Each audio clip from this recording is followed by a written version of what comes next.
Classée parmi les plus grandes puissances économiques de l'Afrique de l'Ouest d'après les indicateurs internationaux, la Côte d'Ivoire, un pays de 27 millions d'habitants, dispose d'atouts importants susceptibles d'inspirer tant d'autres États du continent. C'est à juste titre que la République du Congo a toujours entretenu d'excellentes relations avec ce pays frère, des relations d'amitié et de coopération que les deux chefs d'État, Denis Sassou Nguesso et Alassane Ouattara, magnifient sans cesse et s'emploient de façon permanente à raffermir, à l'instar de leurs prédécesseurs. Les multiples rencontres empreintes de convivialité et de considération mutuelle entre Denis Sassou Nguesso et Alassane Ouattara, au Congo comme en Côte d'Ivoire, voire à l'étranger, témoignent de la volonté des deux dirigeants d'inscrire l'histoire des relations entre le Congo et la Côte d'Ivoire dans un cycle d'enracinement perpétuel pour l'intérêt des peuples des deux pays. Le Congo et la Côte d'Ivoire, deux pays africains unis par une même communauté de destin, forgée depuis l'époque de la lutte pour les indépendances et encore aujourd'hui pour l'affirmation de l'Afrique sur la scène mondiale. Leader de l'Union africaine pour la mise en œuvre de l'agenda 2063, Alassane Ouattara ne manquera pas d'évoquer avec Denis Sassou Nguesso, président du comité de haut niveau de l'Union africaine sur la Libye, les questions de paix, de sécurité et de développement en Afrique. Ce qui est évident, c'est que le Congo et la Côte d'Ivoire sont liés par plusieurs accords de coopération, dont les plus récents ont été signés lors de la réunion de la Grande Commission mixte tenue en novembre 2022 à Abidjan. Il faut noter par ailleurs que le Congo, qui s'est engagé dans un vaste programme de développement agricole à travers les zones agricoles protégées ZAP, a besoin de l'expertise de la Côte d'Ivoire, premier producteur mondial de cacao. Un accord sur le manioc a été en effet passé entre les deux pays. En outre, le port de Pointe-Noire et le port d'Abidjan peuvent être des maillons essentiels de la mise en œuvre de la ZLECAf, zone de libre-échange continentale africaine. Le Congo et la Côte d'Ivoire, deux pays producteurs de pétrole et de gaz, ont donc tout intérêt à consolider leurs relations et la visite d'État qu'effectue Denis Sassou Nguesso en Côte d'Ivoire vient à point nommé.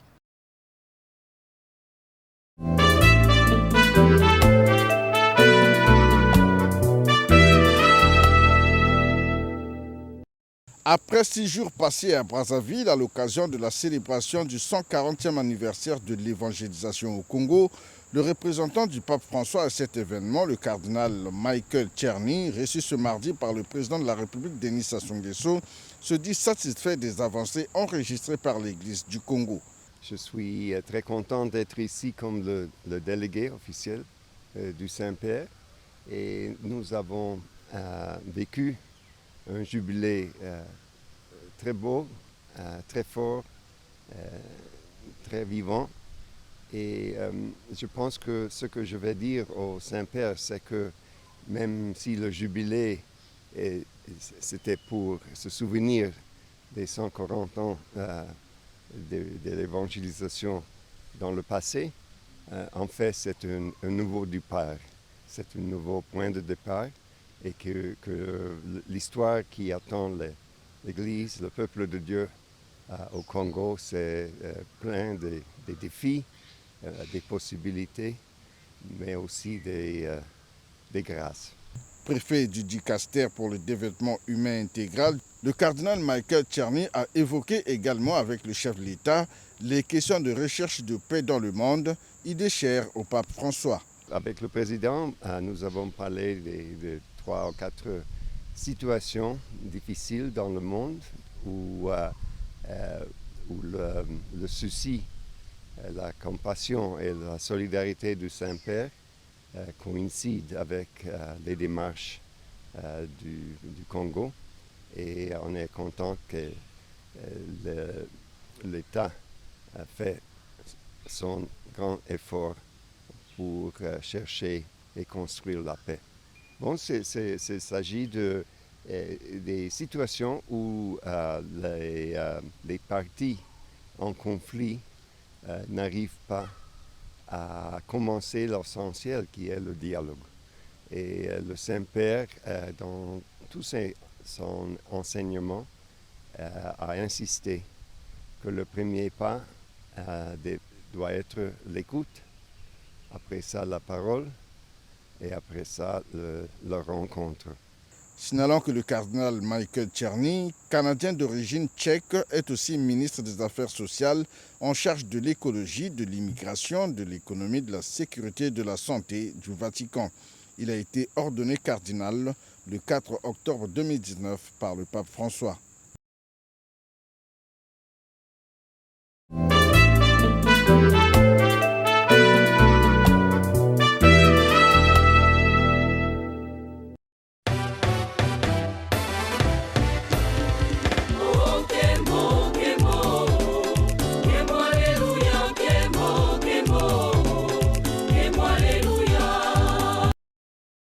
En République du Congo, le christianisme demeure la religion dominante en termes d'adeptes et de chapelles qui prolifèrent sur toute l'étendue du territoire national. Une situation de plus en plus remarquable après l'ouverture du pays à l'ère démocratique dans les années 1990 et actée dans les différentes constitutions adoptées depuis lors. Cette libéralisation de la foi, savourée aujourd'hui par les Congolais, est l'aboutissement d'une longue histoire d'évangélisation au Congo amorcée il y a 140 ans, voire plus.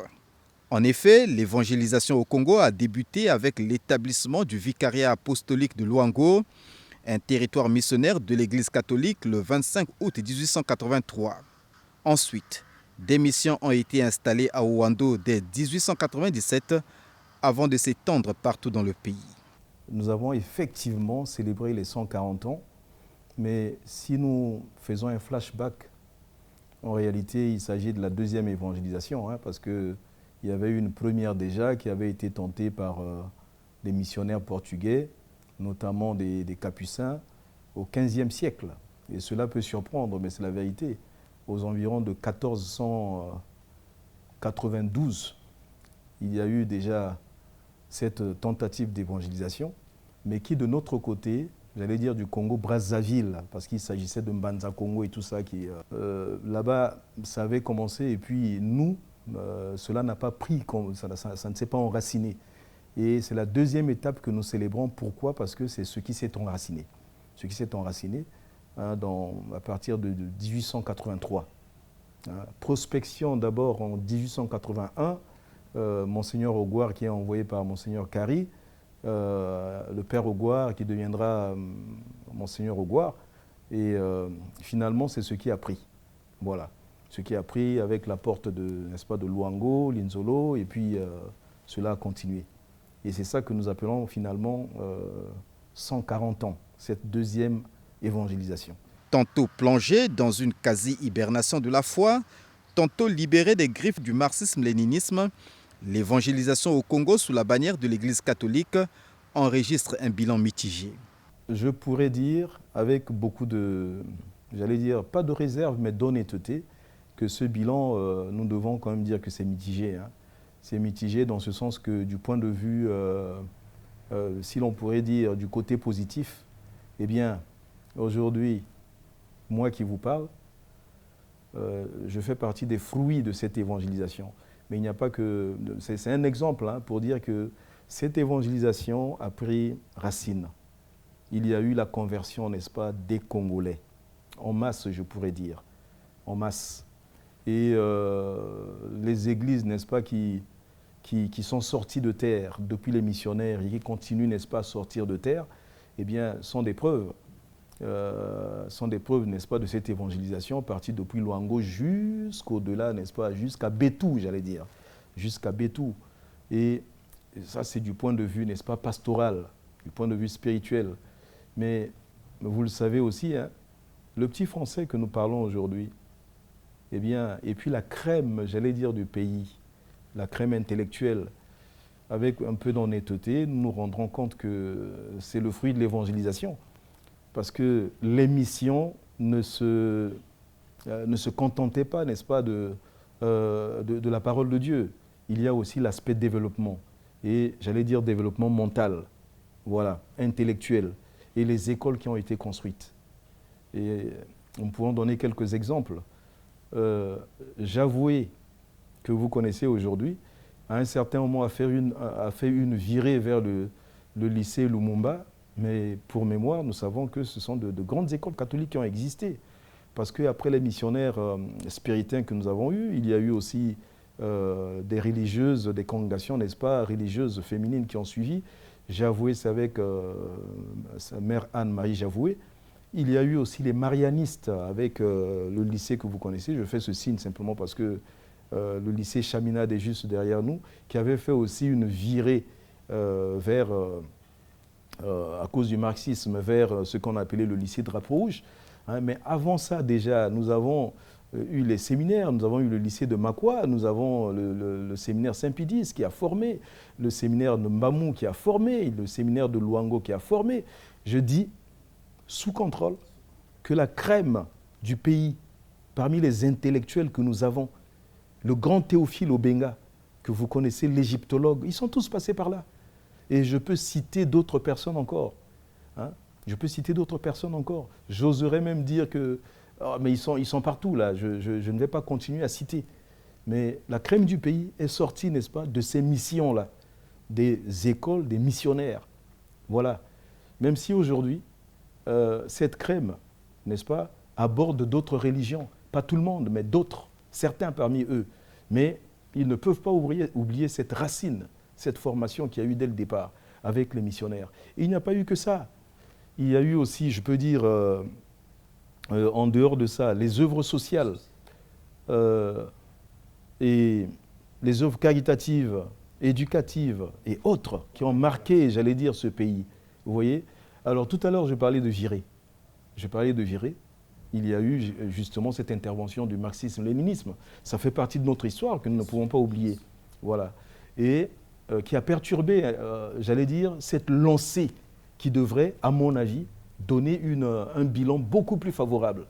Mais il y a eu, j'allais dire, ce stand-by, cette, permettez le terme, cette réfrigération qui est arrivée et qui n'a pas permis, n'est-ce pas, la bonne éclosion, hein, qui n'a pas consolidé cette évangélisation. Parce qu'à un certain moment, toutes les églises étaient pratiquement considérées, on reconnaissait cette secte dans notre pays. Je dis bien cette secte. Et l'Église catholique était entrée, n'est-ce pas, dans cette dénomination. Et nous savons qu'à un certain moment, les scouts, les âmes vaillantes, les cœurs vaillants et ainsi de suite, tous ces mouvements qui formaient, n'est-ce pas, les jeunes Congolais, du moins les jeunes catholiques, ces mouvements avaient été bannis. Il a fallu, avec la conférence nationale, eh bien, ce retour, n'est-ce pas, à la vérité, à la libéralisation de la foi. Vous parlez de la libéralisation de la foi, moi je parle souvent de reconnaissance, n'est-ce pas, du respect, le respect de la liberté, n'est-ce pas, religieuse. Et c'est là que l'Église catholique a repris. Elle ne s'est jamais éteinte, mais elle a repris, n'est-ce pas, de l'embonpoint. Le Congo et l'Église catholique entretiennent une relation fort ancienne et l'indépendance du pays ne l'a guère altérée. Sous la présidence du chef de l'État, Denis Sassou Nguesso, cette relation a toujours été marquée du sceau de la constance, en dépit de quelques divergences d'approche inhérentes entre la sphère politique et religieuse. À plusieurs occasions, Denis Sassou Nguesso est allé au Vatican à la rencontre de la plus haute hiérarchie catholique. À plusieurs reprises aussi, il a offert son hospitalité aux éminences catholiques en séjour au Congo. Le dernier cas en date est l'audience accordée au cardinal Michael Zerny, envoyé spécial du pape François, venu patronner la commémoration des 140 ans de l'évangélisation au Congo. Les relations sont bonnes. Sans flatterie, vous savez, il y a un adage africain qui dit ceci: la langue et les dents, appelés à cohabiter, se querellent, mais se réconcilier. Il ne s'agit pas de... Si les dents passent leur temps à mordre la langue, je pense que la tête finit par s'enflammer, hein, et tout le corps n'en prendra qu'un grand coup. Le corps deviendra malade. Alors, il y a des moments comme ça, de divergence sur tel point de vue et ainsi de suite, sur tous les points de vue sociopolitiques, mais cela n'empêche pas que ces relations soient au beau fixe, on revienne, n'est-ce pas, à la détente et puis que nous puissions marcher ensemble. La preuve, n'est-ce pas, c'est la grande preuve, c'est la signature, n'est-ce pas, de l'accord cadre que nous avons eu en février 2017. Il y a quand même une sommité qui est venue ici. Il s'agissait, n'est-ce pas, j'allais dire, du Premier ministre du Vatican, on l'appelle le premier secrétaire d'État du Vatican, qui est venu il représentait le Saint-Siège. Et cet accord a été signé avec le Premier ministre de ce temps-là, de cette époque. Il s'agissait, n'est-ce pas, du Premier ministre, paix à son âme, Clément Mwamba. Voilà, ils ont signé cet accord. Mais s'il a signé cet accord, c'est le gouvernement congolais, c'est le président de la République, n'est-ce pas? Il ne pouvait pas le signer sans le président de la République. C'est pour dire, n'est-ce pas, on parle d'accord, accord cadre. C'est deux cadres, mais il s'agit d'un accord. Alors, il y a eu entente entre les deux États, le Saint-Siège. Il y a le président de la République, chef de l'État, et de l'autre, n'est-ce pas, le pape François. Voilà, le pape, le Saint-Père, du côté, n'est-ce pas, de l'État du Saint-Siège, donc j'allais dire du Vatican. Alors, ces accords ne sont pas signés au hasard. C'est après des études, après avoir entrevu, n'est-ce pas, des objectifs précis. Et ces accords, aujourd'hui, je pourrais dire, portent leurs fruits, même si ces accords ne sont pas encore entrés dans leur spécificité, mais ont balisé le terrain. C'est comme une maison qui se construit, on commence par la fondation, mais des fondations solides. Et ces accords sont des fondations solides pour pouvoir recevoir la suite. Alors, vous avez fait allusion à la présence, n'est-ce pas, du couple présidentiel, aux messes et ainsi de suite. Justement, lorsqu'il y a des frottements, s'il n'y avait pas bonne entente, bonne intelligence entre l'État congolais et puis l'Église catholique, il n'y aurait pas cette présence. Ce serait une contradiction. D'ailleurs, j'allais vous dire que ce qui montre aussi que ces relations sont bonnes, c'est que ces 40 ans, ce n'est pas la première fois que le président de la République nous soutient. C'est, je répète encore, une question d'honnêteté. Voilà, on ne va pas cacher la vérité. Ce n'est pas la première fois que nous avons été soutenus. Le siège de la CERAC, c'est un don, n'est-ce pas, du président de la République. Et je ne voudrais pas citer les autres aides, mais les 140 ans ont été substantiellement soutenus par le président de la République. Il n'a pas programmé la fête, il n'a pas programmé les 140 ans, mais il est venu, n'est-ce pas, en appoint décisif pour ne pas nous laisser seuls dans l'organisation de ces fêtes. Alors, si vous avez vu que nous avons commencé par Owando le 14 mai et finalement passé à Pointe-Noire le 21 mai et le clou de la chose, le paroxysme, l'apothéose ici à Brazzaville, tout cela s'est fait, n'est-ce pas, non seulement par l'aide des chrétiens, mais aussi par le soutien, je répète encore, substantiel et déterminé du président de la République. Ces 140 ans nous ont amenés à dire merci, n'est-ce pas, au Saint-Père. Au Saint-Père, sa sainteté, le pape François, qui nous a envoyé le cardinal Tcherny, qui est venu, lui qui est chargé, n'est-ce pas, du dicastère concernant le développement humain intégral. Il est venu avec un autre représentant, qui est Monseigneur Dionné Hyacinthe. Ils sont tous venus pour nous assister. C'est cette présentification de la personne même du Saint-Père qui montre la solidarité avec l'Église catholique qui est au Congo. Nous disons donc merci à Dieu.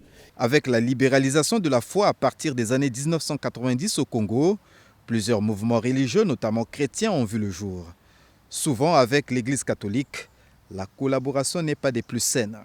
L'Église catholique ne va en guerre contre personne, contre aucune religion. Mais lorsque vous ouvrez les yeux, lorsqu'on enlève les œillères, l'on voit bien que c'est la cible, n'est-ce pas, de plusieurs, j'allais dire, plusieurs nouveaux mouvements religieux. Pour quelles raisons? Les raisons sont multiples. Les raisons sont multiples. J'allais dire, c'est un peu la religion à abattre. Et elle est souvent soutenue par quelques véreux qui sont dérangés, n'est-ce pas, par l'Église catholique. Il y a aussi, j'allais dire, le zèle du néophyte qui voudrait, n'est-ce pas, se faire une place au soleil et puis dérouter, n'est-ce pas, les fidèles qui sont déjà enracinés dans l'Église catholique. Malheureusement, je ne parlerai pas d'enracinement parce que s'il y a scandale à l'intérieur de l'Église catholique, eh bien, ces fidèles-là cherchent un endroit, j'allais dire, des pistes d'atterrissage. Et il y a des pistes qui s'offrent à ces fidèles, qui sont accueillis, n'est-ce pas, par ces véreux-là. Je dis bien ces véreux. Je ne voudrais insulter personne, mais c'est la vérité. Mais attention, toutes ces églises ne sont pas à condamner, hein. Il y a effectivement des églises dont nous parlons, qui sont dans la bonne voie, qui respectent les autres, et avec qui, n'est-ce pas, les rapports sont plutôt détendus. Avec l'Église catholique, je dis les rapports détendus, même si nous ne défendons pas forcément la même thèse. Parce qu'il y a des petites thèses qui sont là, mais ce qui est essentiel, c'est de pouvoir, n'est-ce pas, défendre notre foi en Jésus-Christ. Toutes ces églises-là défendent la foi en Jésus-Christ. Je répète, malheureusement, c'est Matthieu 7. Et ça me vient en tête maintenant. C'est Matthieu chapitre 7, versets 15 à 20, qui nous dit déjà, c'est la bouche de Jésus qui parle, qui nous dit, attention, il y aura de faux prophètes. Les faux prophètes, il y en a aussi dans l'Église catholique, mais ça pilule dans ces religions-là, qui viennent de certains pays et qui font plutôt du business, qui sont en train de faire leur affaire, parce qu'une vraie religion ne peut pas ne pas élever l'homme. Une vraie religion ne peut pas ne pas, provoquer le décollage conceptuel, relever l'homme, ressusciter l'homme. Et lorsqu'il n'y a pas de développement intégral de l'homme et de tout l'homme, il y a problème quelque part. Jésus est venu, n'est-ce pas, pour ressusciter Lazare et non pour l'enfermer dans le tombeau. C'est ça l'objectif. Voilà pourquoi, si une religion n'est pas accompagnée d'œuvres sociales, une religion n'est pas accompagnée de résurrection, enferme l'homme. Lorsque nous voyons qu'au Congo, avec toutes ces ruelles-là qui sont jonchées, d'églises, et il y a la paupérisation du peuple, il faut se poser des questions. Alors toutes ces religions sont venues faire quoi? On peut juger l'Église catholique, dire qu'est-ce qu'elle a fait, mais je répète et je repars à ce que j'avais dit dès le départ, la crème du pays, si l'on n'est pas reconnaissant, on peut se fermer les yeux. Mais la crème du pays est venue de nos églises. Elle est venue de là. Et toutes ces églises, qu'est-ce qu'elles font? Enfermer le peuple. Avant, Marx avait dénoncé la religion comme l'opium du peuple. Mais voilà l'opium aujourd'hui. Voilà l'opium. Il ne faut pas qu'on se taise là-dessus. C'est du business pour la plupart des religions. C'est pas parce que je suis religieux catholique, c'est pas parce que je suis évêque, mais je regarde la réalité. Pendant les moments difficiles de ce pays, toutes ces religions avaient disparu. Il n'y avait que la Caritas qui représentait l'Église catholique. Il n'y avait que Assu qui représentait les églises évangéliques. Et puis quelques éléments des organismes, n'est-ce pas, des salutistes. Ce sont ces quelques églises-là qui étaient restées, n'est-ce pas, souffrir avec le peuple de Dieu. Mais toutes ces religions étaient où? Et tout de suite, lorsqu'il y a la paix, mais voilà, des vautours qui arrivent. Vous allez dire, Monseigneur a des expressions, mais je voudrais simplement être explicite, objectif, et dire, nous devons ouvrir les yeux pour comprendre qu'un bon arbre porte de bons fruits. Après les 140 ans d'évangélisation, les regards sont désormais tournés vers l'avenir que l'archevêque de Brazzaville entrevoit avec sérénité.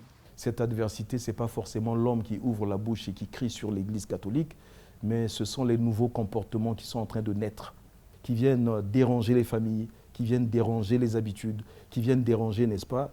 Je m'en réjouis quelque part, je ne me réjouis pas de ce mal, mais cela nous interpelle pour mieux nous former, pour mieux former nos enfants, pour mieux former nos chrétiens, nos fidèles, afin que nous puissions nous armer pour pouvoir être solides contre ces vents. Cela veut dire que nous, comme hommes, nous aurons toujours cette tentation d'aller à l'encontre de Jésus. Mais en fixant les yeux sur le Christ, nous allons toujours nous en sortir. En d'autres termes, l'Église catholique ira jusqu'au bout. L'Église catholique ne mourra pas. L'Église catholique restera catholique tant qu'elle est universelle, tant qu'elle est en Jésus-Christ. Les adversités, n'est-ce pas, du point de vue sociopolitique, ne manqueront pas, mais lorsqu'on est accroché à la lumière, cette lumière est Jésus-Christ, Fils du Dieu vivant, eh bien cette lumière continuera à briller. Alors j'entrevois l'avenir avec beaucoup de sérénité, avec beaucoup d'objectivité. Je sais que nous allons avancer. Je répète encore, les adversités ne manqueront pas, mais avec Jésus-Christ, nous vaincrons. Ce sont des termes d'ailleurs des partis politiques. Hein. Nous vaincrons. Je dis avec Jésus-Christ, la résurrection est certaine. Des paroles chargées d'optimisme qui ne seront pas trahies, espérons-le, par le verdict implacable du temps.